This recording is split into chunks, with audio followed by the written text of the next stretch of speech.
tinawag ni Palace Press Officer Claire Castro na Wonder Boy at binansagan na Ador Mawanay 2.0 si dating Congressman Mike Defensor kaugnay ng mga naging aligasyon ng dating kongresista kay Pangulong Ferdinand Marcos Jr.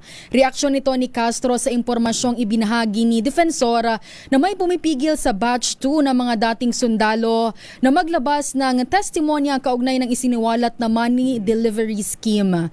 Sa press briefing, sinabi ni Castro na marami ng pahayag si Defensor na nanghihikayat na tanggalin sa pwesto ang Pangulo, kaya malinaw ang motibo sa ginagawa nito. Aniya, kilala ang salitang mawanay dahil sa pamimilit umano sa kanya na gumawa ng peking salaysay at kung ang ganitong tao ang kasama sa isang issue, aniya ay something is fishy. Pakinggan po natin si Yuse Castro. Mike Defensor, the known Wonder Boy. Marami sa kanyang talumpati ang naghihikayat sa ating mga kababayan na tanggalin sa pwesto ang ating Pangulo. Alam na natin ang motibo. Mike Defensor again, Ador Mawanay 2.0.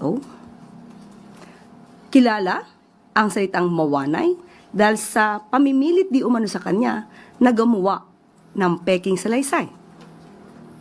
Meron tayong impormasyon na isang tao sa administrasyon dati ni GMA na isang operator na ang trabaho lamang ay to muddle the issues. Pag ang taong ito ay kasama sa isang issue, something is fishy.